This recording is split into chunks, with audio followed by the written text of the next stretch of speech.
दोस्तों, कहा जाता है कि कल कभी नहीं होता है और जो भी काम करना होता है उससे आज करना होता है। कहावत है ना, कल करो सो आज करो और आज करो सो अब, पल में परले बीत जाएगी तो बहुरी करेगा कब। मतलब कल तो बीत जाएगा, आज भी बीत जाएगा, तो काम कब करोगे। अगर आपको पढ़ना है तो अभी पढ़िए, क्योंकि आपके जैसे हजारों बच्चे पढ़ रहे हैं अपने लक्ष्य की और बढ़ने के लिए, अपने लक्ष्य की प्राप्ति के लिए वो लगातार मेहनत कर रहे हैं। और अगर आप यूं ही अपने टाइम को बर्बाद करते रहें, अगर आप अपने समय को बर्बाद करते रहें, तो समय को बर्बाद नहीं कर रहे हैं, अब अपनी बर्बादी हो रही है, आपकी बर्बादी हो रही है। क्योंकि समय एक बार जो चला जाएगा वो फिर नहीं आएगा। और कुछ बड़ा अचीवमेंट करने के लिए, प्राप्त करने के लिए आपको लगातार संघर्ष करना होगा, मेहनत करना होगा। और कहावत है ना, मेहनत का फल हमेशा मीठा होता है, वाकई में मीठा होता है। आप जब उस काम को लगातार करेंगे तो आपको सफलता मिलेगी। आप जिस काम के लिए दृढ़ संकल्प लेकर के आप पूरे जज्बा के साथ करेंगे तो वो सफलता आपको मिलेगी, कोई रोक नहीं सकता है। आपको गांव समाज में लोग बोलते हैं कि भाग्य जो कराता है सब भाग्य कराता है, लेकिन ऐसा नहीं है। भाग्य पर आप 5% छोड़ दीजिए और 95% अपनी मेहनत पर जिए। आपको अगर एग्ज़ाम में अच्छा रिजल्ट लाना है तो आपको दिन रात मेहनत करना होगा, आपको टाइम उसका शेड्यूल बनाना होगा। जो आपको कठिन विषय है उसको ज़्यादा से ज़्यादा पढ़ना होगा, तभी आप अच्छा रिजल्ट ला सकते हैं।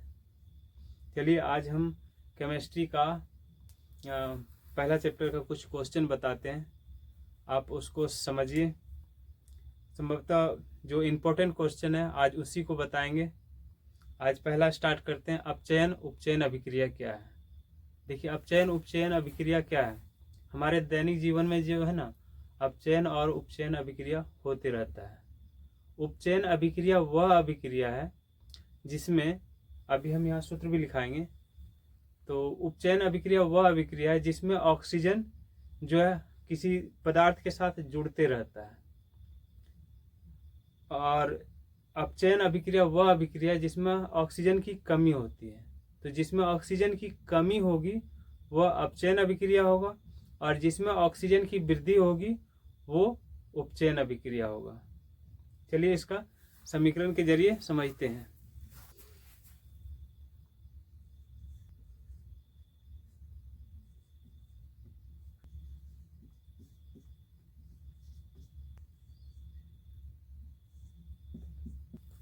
देखिए, दो अभिकारक है, यहाँ पर आप देख रहे हैं दो अभिकारक है, और दोनों अभिकारक आपस में प्रतिक्रिया करके कॉपर और जल बना रहा है। तो इसमें उपचयन अभिक्रिया में इसका परिभाषा है कि जब किसी पदार्थ में ऑक्सीजन की वृद्धि हो, रिएक्शन के समय में जब किसी पदार्थ में ऑक्सीजन की वृद्धि हो तब उसे उपचयन अभिक्रिया कहते हैं। और अपचयन का परिभाषा है जब किसी पदार्थ में ऑक्सीजन की कमी हो तब उसे अपचयन कहते हैं। तो देखिए, ये दोनों पदार्थ अलग अलग है। ये कॉपर ऑक्साइड है, कॉपर मतलब तांबा होता है, और ये ऑक्सीजन है, ठीक है। ये तो यौगिक है।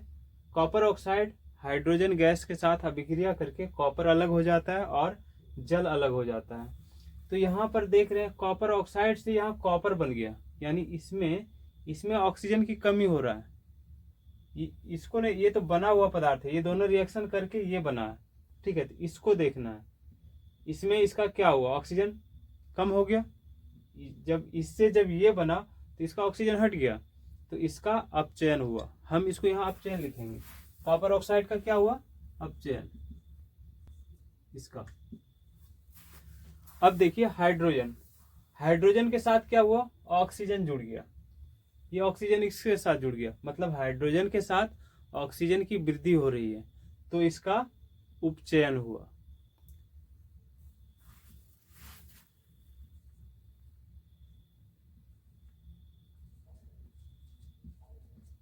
हाइड्रोजन का उपचयन हो गया। इधर से देखिए, हाइड्रोजन का उपचयन क्यों हुआ, क्योंकि जिसमें ऑक्सीजन की वृद्धि हो वो उपचयन होगा, उपचयन अभिक्रिया होगा, और जिसमें ऑक्सीजन की कमी हो उसका अपचयन, उसको अपचयन अभिक्रिया बोलेंगे। तो 10वां बोर्ड एग्जाम में जो है उपचयन के बारे में दिया रहता है बहुत सारा, मतलब एक क्वेश्चन संभवतः आता है, और इसमें हमारे दैनिक जीवन में उपचयन की अभिक्रिया लगातार होती रहती है। जैसे कि हम खाना खाते हैं तो खाना के साथ ऑक्सीजन सांस भी लेते हैं, सांस के रूप में ऑक्सीजन लेते हैं, और दूसरा भी गैस रहता है, लेकिन ऑक्सीजन का बहुत महत्वपूर्ण काम होता है। ऑक्सीजन की उपस्थिति में हमारा भोजन जो है टूटता है, मतलब ऑक्सीडेशन होता है, ऑक्सीकरण होता है। तो जो हमारे भोजन के अंदर, खाने के अंदर जो अभिक्रिया होती है वो उपचयन अभिक्रिया होता है, क्योंकि ऑक्सीजन की उपस्थिति में हमारा भोजन जो है रिएक्शन करके टूटता है, ग्लूकोज में टूट करके एनर्जी के रूप में बदलता है। तो वो क्या हो गया, उपचयन अभिक्रिया। अब जैसे आप लोहा देखे होंगे, बाहर में अगर लोहा रखा रहता है तो उसमें जंग लग जाता है, क्यों? क्योंकि हवा से लोहा रिएक्शन करके ऑक्साइड बनाता है, जिसको हम जंग बोलते हैं, ठीक है। उसी तरह हजारों प्रकार की जो है ऑक्सीडेशन होते रहता है। अब जैसे आप देखे होंगे चिप्स वगैरह जो आता है, पैकेट बंद जो खाना आता है, तो आप चिप्स देखे होंगे, कुरकुरे देखे होंगे, तो उसको सुरक्षित रखने के लिए, उसके अंदर जो पदार्थ है, भोजन है, उसको सुरक्षित रखने के लिए उससे ऑक्सीजन निकाल दिया जाता है और उसमें नाइट्रोजन गैस भर दिया जाता है। ऑक्सीजन क्यों निकालता है? क्योंकि उसके अंदर जो भोजन है, खाना है, चिप्स है या कुरकुरे है या दूसरा पदार्थ है, ऑक्सीजन से अभिक्रिया करके ऑक्साइड बना देगा और उसको जल्दी खराब कर देगा। इसलिए उससे पैकेट से ऑक्सीजन निकाल करके पैकेट में नाइट्रोजन गैस भर दिया जाता है, क्योंकि नाइट्रोजन से जल्दी अभिक्रिया नहीं होती है। तो इसलिए नाइट्रोजन उस पदार्थ को अधिक दिनों तक सुरक्षित रखता है। देखिए हम यहाँ क्या लिख सकते हैं, इसको ऑक्सीजन का कॉपर ऑक्साइड अपचयित होकर के कॉपर बना, ये बना हुआ पदार्थ है, हम इसका नहीं बोलेंगे कॉपर का अपचयन हुआ। अपचयन किसका हुआ? कॉपर ऑक्साइड का अपचयन हुआ। उपचयन किसका हुआ? हाइड्रोजन का उपचयन हुआ, ना कि ये हाइड्रोजन ऑक्साइड जल का उपचयन हुआ। उपचयन यहाँ हो रहा अभिकारक का, क्योंकि यही दोनों ने रिएक्शन में भाग ले रहा है। तो हाइड्रोजन का उपचयन हुआ और हाइड्रोजन का उपचयन होकर के क्या बना? हाइड्रोजन ऑक्साइड, जल बना। ठीक है, और भी उदाहरण देखिए।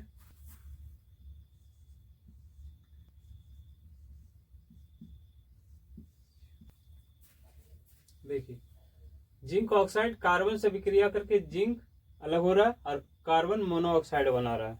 यहाँ देखिए जिंक ऑक्साइड कार्बन से विक्रिया करके जिंक अलग बन रहा है और कार्बन मोनोऑक्साइड बन रहा है। तो यहाँ देखिए ऑक्सीजन ये अभिकारक है और ये प्रतिफल उत्पाद है। तो जिंक ऑक्साइड में से ऑक्सीजन घट रहा है, तो किसका अपचयन किसका हो रहा है? अपचयन जिंक ऑक्साइड का हो रहा है। उपचयन किसका हो रहा है? कार्बन का, क्योंकि कार्बन में ऑक्सीजन की वृद्धि हो रही है और जिंक ऑक्साइड में ऑक्सीजन की कमी हो रही है। ऑक्सीजन की कमी होकर के जिंक बन गया और कार्बन में ऑक्सीजन की वृद्धि होकर के कार्बन मोनोऑक्साइड बन गया। तो इस तरह से ये अपचयन अभिक्रिया हो गया जिंक ऑक्साइड के साथ। जिंक ऑक्साइड का अपचयन हो रहा है और कार्बन का उपचयन हो रहा है। क्वेश्चन में पूछेगा कि इस तरह का दिया रहेगा और बोलेगा, इस तरह का ऑप्शन दिया रहेगा और उसमें पूछेगा कि बताइए इसमें से किसका अपचयन हो रहा है, किसका उपचयन हो रहा है। तो हमें ऑप्शन में लिखना है जिंक ऑक्साइड का अपचयन हो रहा है और कार्बन का उपचयन हो रहा है।